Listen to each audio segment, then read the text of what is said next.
July 4, from 2 Kings. Jehoahaz was 23 years old when he became king, and he reigned in Jerusalem 3 months. His mother was Hamutal, the daughter of Jeremiah from Libnah. He did what was evil in the Lord's sight, just as his ancestors had done. Pharaoh Necho put Jehoahaz in prison at Riblah in the land of Hamath to prevent him from ruling in Jerusalem. He also demanded that Judah pay 7,500 pounds of silver and 75 pounds of gold as tribute. Jehoiakim rules in Judah. Pharaoh Necho then installed Eliakim, another of Josiah's sons, to reign in place of his father, and he changed Eliakim's name to Jehoiakim. Jehoahaz was taken to Egypt as a prisoner, where he died. In order to get the silver and gold demanded as tribute by Pharaoh Necho, Jehoiakim collected a tax from the people of Judah, requiring them to pay in proportion to their wealth. Jehoiakim was 25 years old when he became king, and he reigned in Jerusalem 11 years. His mother was Zebidah, the daughter of Pedaiah from Rumah. He did what was evil in the Lord's sight, just as his ancestors had done. During Jehoiakim's reign, King Nebuchadnezzar of Babylon invaded the land of Judah. Jehoiakim surrendered and paid him tribute for 3 years, but then rebelled.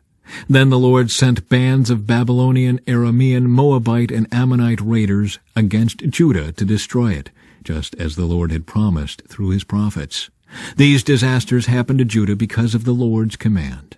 He had decided to banish Judah from his presence because of the many sins of Manasseh, who had filled Jerusalem with innocent blood. The Lord would not forgive this. The rest of the events in Jehoiakim's reign and all his deeds are recorded in the book of the history of the kings of Judah. When Jehoiakim died, his son Jehoiachin became the next king. The king of Egypt did not venture out of his country after that, for the king of Babylon captured the entire area formerly claimed by Egypt, from the brook of Egypt to the Euphrates River. Jehoiachin rules in Judah. Jehoiachin was 18 years old when he became king, and he reigned in Jerusalem 3 months. His mother was Nehushta, the daughter of Elnathan from Jerusalem. Jehoiachin did what was evil in the Lord's sight, just as his father had done. During Jehoiachin's reign, the officers of King Nebuchadnezzar of Babylon came up against Jerusalem and besieged it. Nebuchadnezzar himself arrived at the city during the siege. Then King Jehoiachin, along with the queen mother, his advisers, his commanders, and his officials, surrendered to the Babylonians. In the 8th year of Nebuchadnezzar's reign, he took Jehoiachin prisoner. As the Lord had said beforehand, Nebuchadnezzar carried away all the treasures from the Lord's temple and the royal palace. He stripped away all the gold objects that King Solomon of Israel had placed in the temple. King Nebuchadnezzar took all of Jerusalem captive, including all the commanders and the best of the soldiers, craftsmen, and artisans, 10,000 in all. Only the poorest people were left in the land.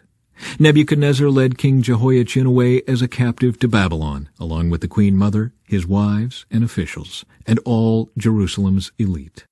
He also exiled 7,000 of the best troops and 1,000 craftsmen and artisans, all of whom were strong and fit for war.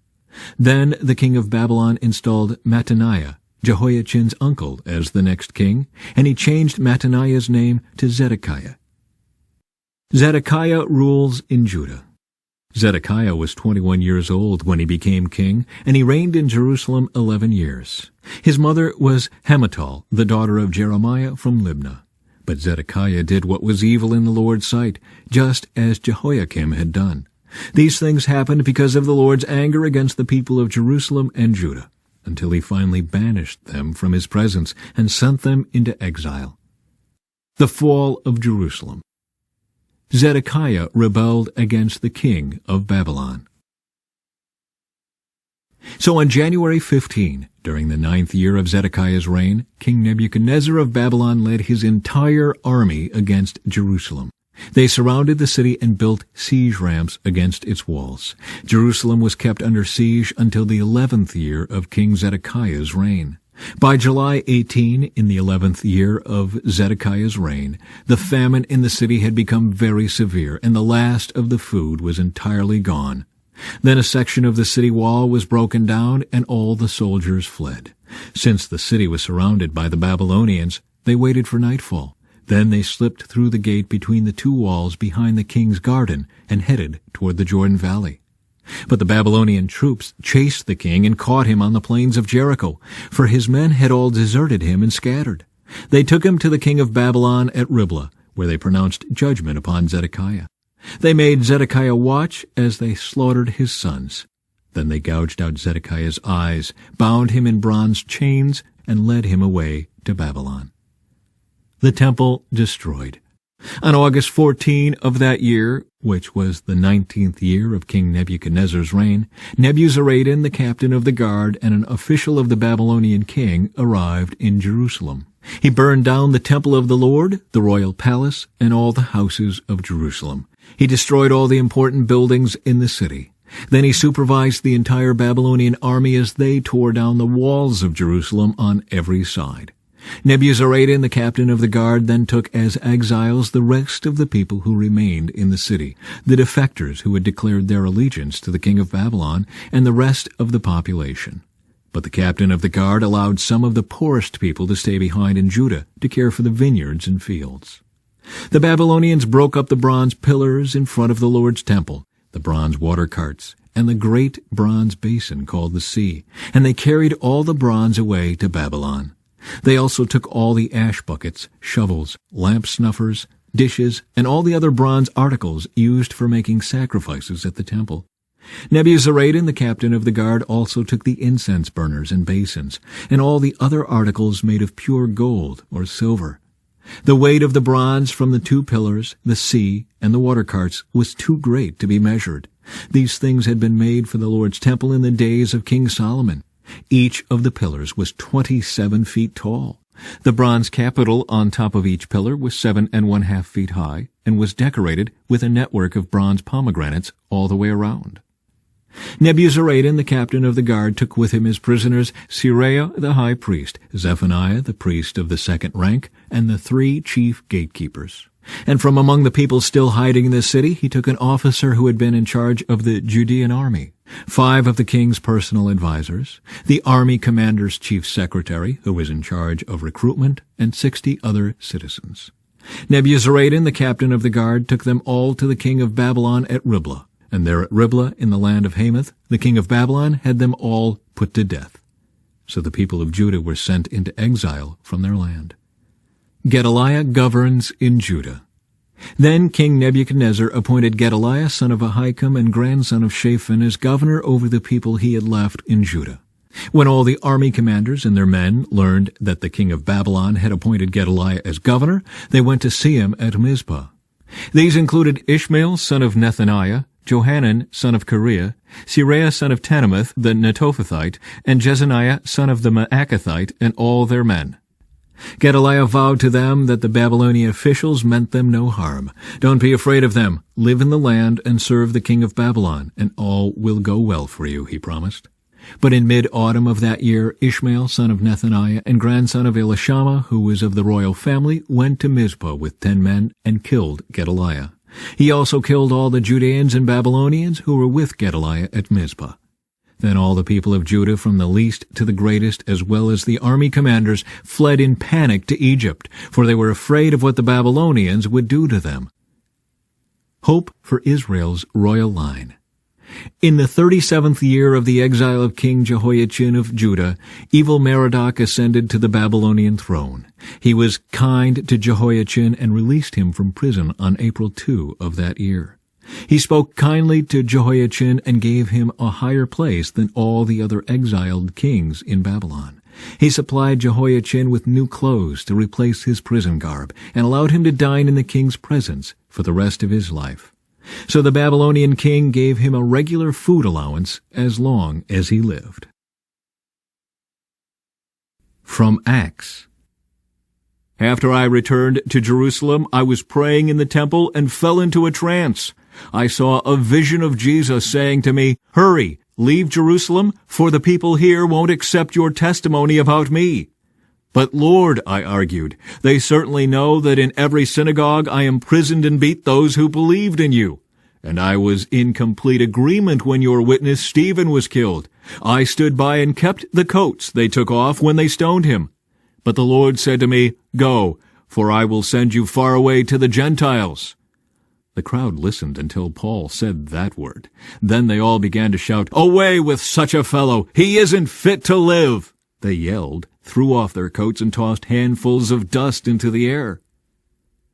Paul reveals his Roman citizenship. The commander brought Paul inside and ordered him lashed with whips to make him confess his crime. He wanted to find out why the crowd had become so furious. When they tied Paul down to lash him, Paul said to the officer standing there, "Is it legal for you to whip a Roman citizen who hasn't even been tried?"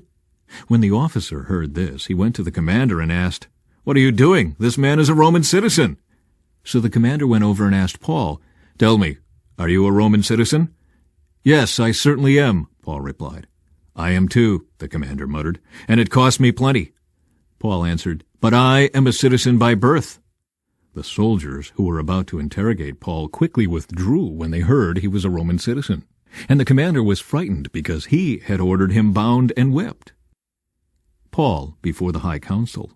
The next day the commander ordered the leading priests into session with the Jewish high council. He wanted to find out what the trouble was all about, so he released Paul to have him stand before them. Gazing intently at the high council, Paul began, "Brothers, I have always lived before God with a clear conscience." Instantly, Ananias the high priest commanded those close to Paul to slap him on the mouth. But Paul said to him, "God will slap you, you corrupt hypocrite. What kind of judge are you to break the law yourself by ordering me struck like that?" Those standing near Paul said to him, "Do you dare to insult God's high priest?" "I'm sorry, brothers, I didn't realize he was the high priest," Paul replied. "For the scriptures say you must not speak evil of any of your rulers." Paul realized that some members of the high council were Sadducees and some were Pharisees. So he shouted, "Brothers, I am a Pharisee, as were my ancestors, and I am on trial because my hope is in the resurrection of the dead." This divided the council, the Pharisees against the Sadducees. For the Sadducees say there is no resurrection or angels or spirits, but the Pharisees believe in all of these. So there was a great uproar. Some of the teachers of religious law who were Pharisees jumped up and began to argue forcefully. "We see nothing wrong with him," they shouted. "Perhaps a spirit or an angel spoke to him." As the conflict grew more violent, the commander was afraid they would tear Paul apart. So he ordered his soldiers to go and rescue him by force and take him back to the fortress. Psalm 2.